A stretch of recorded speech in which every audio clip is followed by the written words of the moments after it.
6. Welcome to a brand new week on Planet Serenity. We continue with our real life living excursion, our dancing with deity, being connected to and protected by Source.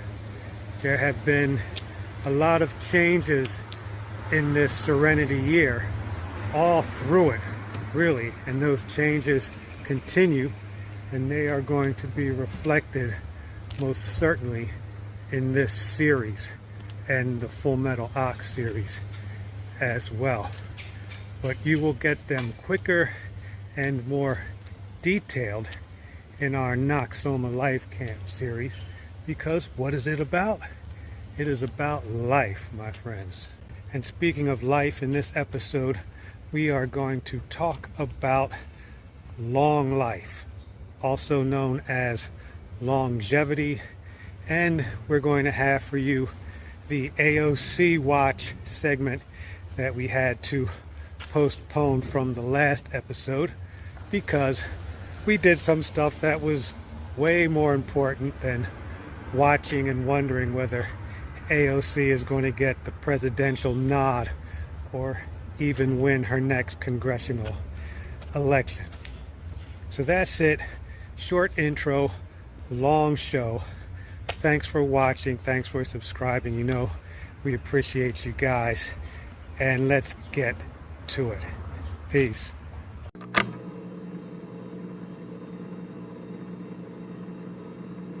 Our mission is to provide compelling, provocative, healing, life-enhancing content to a global, English-speaking audience. Noxoma Life Camp 2.0 is a global healing initiative, 7-year plan that aims to encourage, guide, and instruct individuals to elevate their vibrations, align their frequency with universe, and reconnect with Source. Also, to benefit on this material plane, reality through improved health and wellness, happiness, humility, and abundance. As we reach our funding goals, we will be able to advance to the next phase of our calling. Thank you for supporting our effort. Okay guys, let's get back to longevity and the way longevity is being framed. It's being presented as something that's only for millionaires or for those who can afford it. And none of these millionaires who are hosting these seminars, you know, like these don't die seminars or these longevity conferences, none of them, well, very few of them are over 50, I would say. Aubrey de Grey, I don't know if you've ever heard of him or not, but he was one of the first longevity speakers out there. He's 63, if he's still alive. There are a few longevity proponents who are in their 60s. I don't know of any who are in their 70s, you know, jumping around, doing gymnastics and stuff like that. You may see a clip every now and then. Somebody's, you know, up on the bar, somebody's lifting weights, somebody's in the gym rowing. They're in their 70s. But it's usually somebody in their 40s or somebody that owns the gym or something like that that's recording these cats doing their thing. And, you know, they do their thing and then they go home and do whatever it is you do when you're on the 7th floor. I've mentioned before, my real life is in the gym. So in the gym, there are at least 3 or 4 guys in there who are in their 70s. One guy is kind of like my spiritual cosmic brother, man. I think he just turned 76. He comes in, he does his regular routine. He's standing up straight. He's still jovial.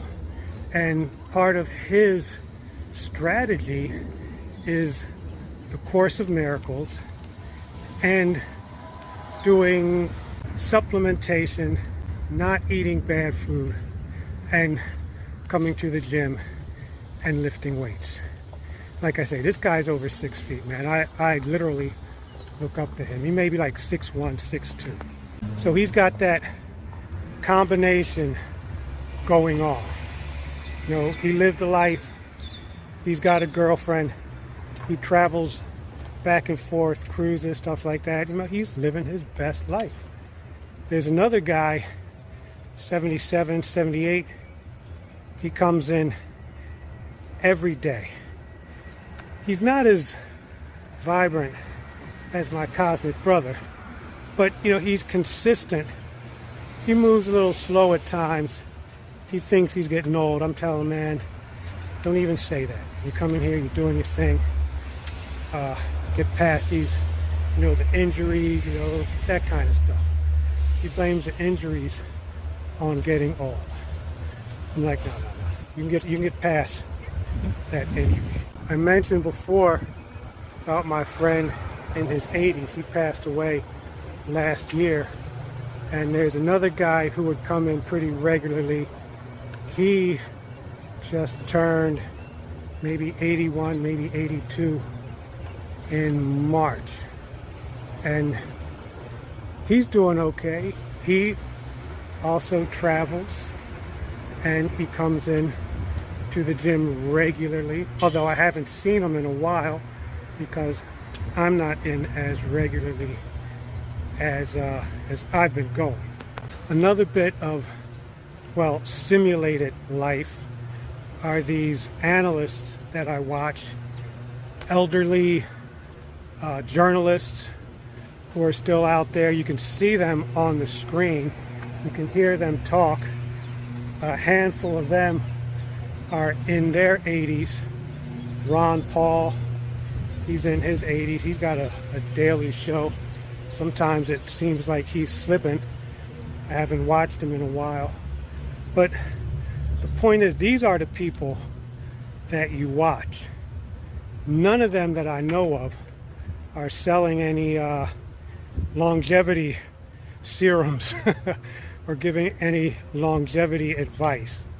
The 70-year-old guys who are doing this are usually former bodybuilders. And I don't do deep searches on these cats. You open up your social media and something comes to your attention, you click on it and blah blah blah, you watch, evaluate, right? There was this one like with AI now, it's all like super fake or can be faked.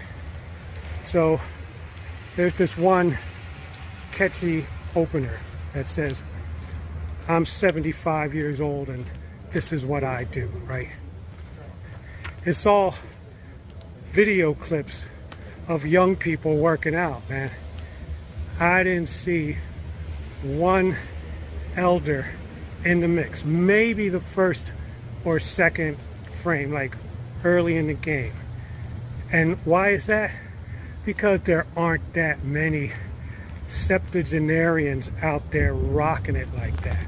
And that's just the way it is. Too much work you to death. Too much leisure will comfort you to death. You know, not enough activity in the vessel. A lot of the old stories, old biographies that I've been reading, these very wealthy families, they've died early. The wife dies early, the husband dies early, something like that. There was tuberculosis out there back in the day and all kinds of other issues that would take people out before, 50 or 60. Nowadays, we live in an arguably cleaner environment. So we can expect to last a little bit longer. But the question is, well, Let's tackle this question next time. Noxima Life Camp is the most stunningly refreshing media to appear on Substack this year. The eponymous host brings to mind the best of Saturday Night Live's Weekend Update, in a series of hilariously hilarious so-called rantcasts that catwalk between sarcasm and serenity. This self-styled, vagabond philosopher freestyles every episode while hiking the back streets, alleys, and green spaces of a mysterious yet affluent South Florida suburb. The product is an intoxicating emotional cocktail that reverberates like the sweetest hangover. If Noxima doesn't dazzle you with his bullshit, he'll certainly baffle you with his brilliance. The enlightened will subscribe right away, the rest will take a little bit longer. Don't ask me why, but it seems like suddenly we, the Trinity, or maybe it's just ego, is interested in the politics game in the United States. Because there's a lot of changes going on, there's a lot of new faces popping up. We're doing the AOC watch because we think that she's going to announce or run for president maybe next year, maybe sometime this year. She's going around the country and she's supposed to be representing her constituents in New York. She was out in Colorado with Bernie. I think Colorado is a blue state. Now we have this woman called Jasmine Crockett who's popped on the scene dancing and making videos and stuff like that. She's from Texas. Democrat from Texas. Elected in 2022. So she is a freshman representative. She's stepping out, drawing attention to herself. Why is this? This is how the blue team works. You got AOC from New York, Nancy Pelosi and company in California, Chicago. I don't know who's repping Chicago right now. Somebody will pop up. And we got Jasmine Crockett in Dallas. So it makes a cross. There's a Republican governor in Texas. I don't know whether his term is up in the next couple of years or not. I don't know if we can call Dallas a red state just because of the governor, but I think maybe the idea, maybe the plan is to turn Texas blue in time for the next election. This is what's happening in our opinion. So we should maybe add Jasmine Crockett to the AOC watch. I don't think she has, Crockett I'm talking about, I don't think she has presidential aspirations, but I think she's going to be able to be a part of Team AOC in some way, shape, or form. It's very rare for a freshman congressperson to be making all this noise. Really, in my opinion, they should be able to sit back and observe, get a feel for their job, get a feel for the game, and not step out into the limelight so quickly, because it only makes them a target. Anyway, that's the look for the moment. We will continue to monitor how this develops. This program is made possible by viewers like you. No sponsors, no affiliates, no grants, no foundations. Just your subscriptions and contributions. Thank you.